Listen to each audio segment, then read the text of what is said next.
Hey everyone, I'm Keisha Charmaine and I'm back with a new video. This video is long overdue, but I finally feel comfortable enough to talk about this. Now, what was my hesitation? For one, skincare is not my expertise, at least not yet. And two, I never quite got my skin to perfection. I wanted to be able to come to you when my skin was in the perfect state so you can see that I know what I'm talking about, even though I'm not an esthetician, but I got a pimple here. So that kept happening. Like, I'll get little breakouts during my period, one here, one there, you know. So I never really had a moment where my skin was just perfectly clear for an extended amount of time, but it's fine. I'm gonna just tell you guys what my experience was. I'm not telling you guys what you should do or what you need to do, but I still think that this may be helpful. Okay, so take it or leave it. So first of all, you guys see the photo in my thumbnail. I don't know what happened to my skin, why this was happening to me. I did not know what happened. But what I do know is that during this time period, I was going through a lot of weird stuff going on with my body. So I'll chalk it up to gut issues, right? So let's start with gut. What did I do to help fix my gut?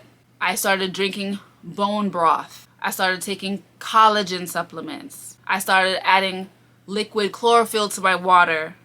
Now, what did I do these for? I did these things to help heal leaky gut. I had the idea that perhaps a leaky gut was causing all these issues in my body, including my skin. So that's what I did to start healing my issue at the root. So I noticed I had these bumps on my face. They weren't quite pimples because they wouldn't pop. I couldn't pop them. And they weren't like, you know, cystic acne. It was just like little like clogged pores that I couldn't clean out. So what I did was I went to an esthetician and got extractions done. That helps me so much. That helped me so much because I was messing up my face further, trying to figure it out on my own, trying to clear my clogged pores and all that on my own. I was causing hyperpigmentation that didn't have to occur because I'm trying to clean it out. I even used like little tools that I bought on Amazon to try to get the extractions done. No. Just go to the pros. You're saving money in the long run by paying for the pro who knows what they're doing versus you spending money here and there experimenting. Go to the pro. They'll tell you what you need. I needed extractions done. She asked me what I did with my skin. I told her that I exfoliated with exfoliating gloves, and she was horrified. I did not need to be using exfoliating gloves to exfoliate my skin because that's recommended for people with flaky, peely skin. A little bit of my oils are starting to pop through my makeup right now, but my skin is towards the oily. It's not very oily. It's normal to oily. Definitely not dry. So she recommended that I completely stop using exfoliating gloves. Don't use manual exfoliation and instead use acid exfoliation. And she recommended that I use Mandelic Acid. I told her that I've been trying out glycolic acid, but she recommended that I try Mandelic Acid instead because it's more melanin friendly. And on my own, I decided to use Azelaic Acid. Is that how you say it? I noticed that helped improve the texture of my skin. First of all, the extractions helped improve the texture of my skin immediately, but it didn't really help with the appearance as much because now I'm dealing with hyperpigmentation. So the Azelaic, I think that's how you say it, the Azelaic Acid helps with the texture as well as it also helped with brightening. So once my skin stopped breaking out, now I'm just working with the hyperpigmentation here. I would use Kojic Acid soap about once a week. I wouldn't recommend using it more often than that. You can burn your skin, you can bleach your skin, so be careful with that. So that's something I'll use from time to time when I really want to even out my skin tone, but for the most part, I'll use spot treatments for my hyperpigmentation. One of my favorite products to use for the spot treatment is Gleamin'. This stuff really works. It works. I love it. Now, one of the DIY things that I've done is create my own clay mask. So I've used bentonite clay, activated charcoal, and horsetail powder. And I mix that into a paste, and I use that as a bit of a scrub because it's slightly textured because of the horsetail powder. But I'll use it to massage my face, and then I'll let it sit and dry, and then I'll wash it off. And that's something that I like to do, a DIY thing. Maybe I'll make a video for that separately, and let me know if that's something that you'd be interested in.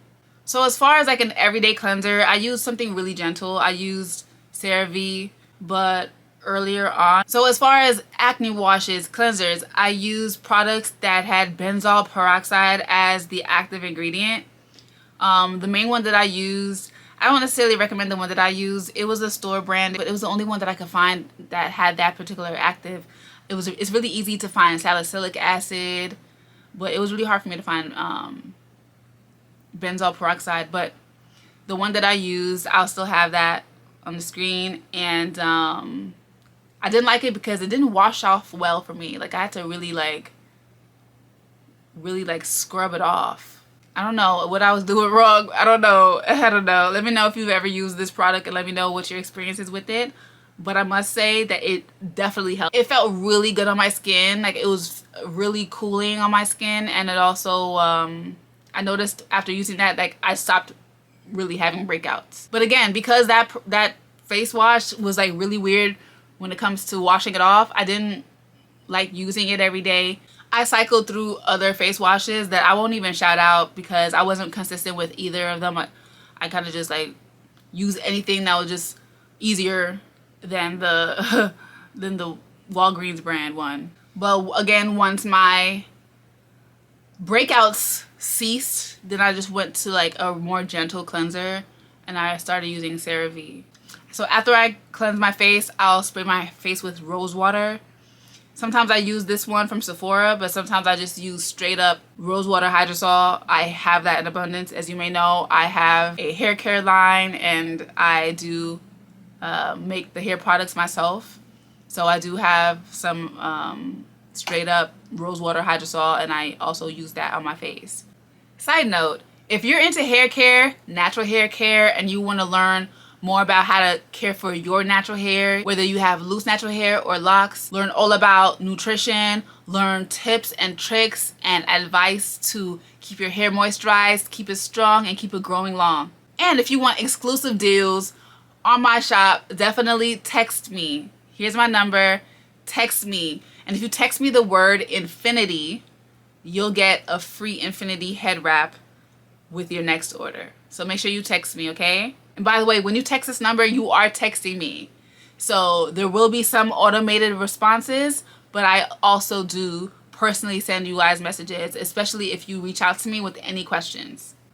So after the Rosewater, Snail Mucin. Now this is a product I did not think I'd be into, but it feels really good. My skin feels really soft after using it.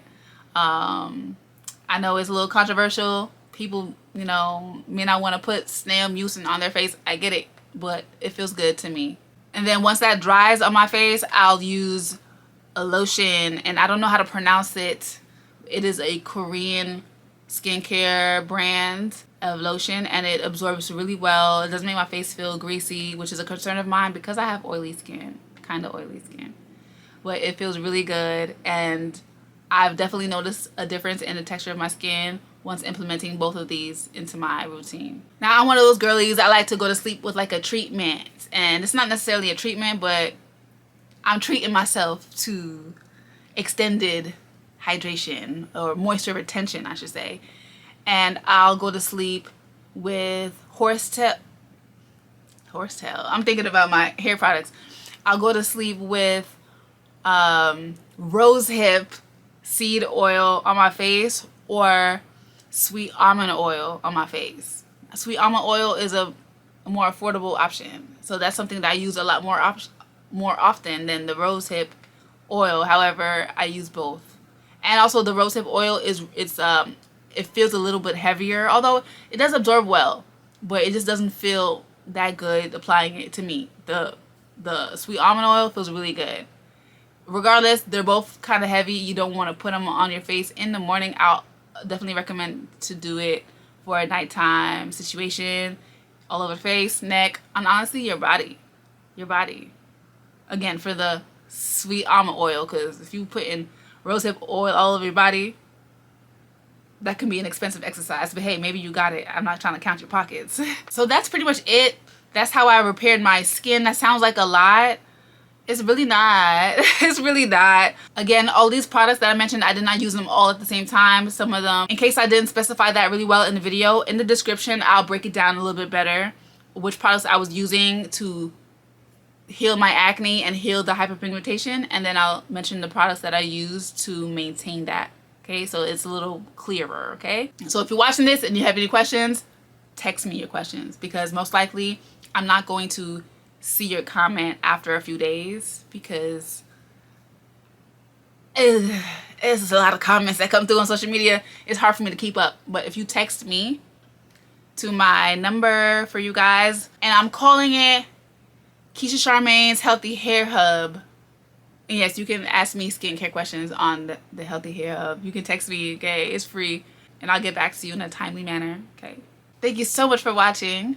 Love, light, and locks.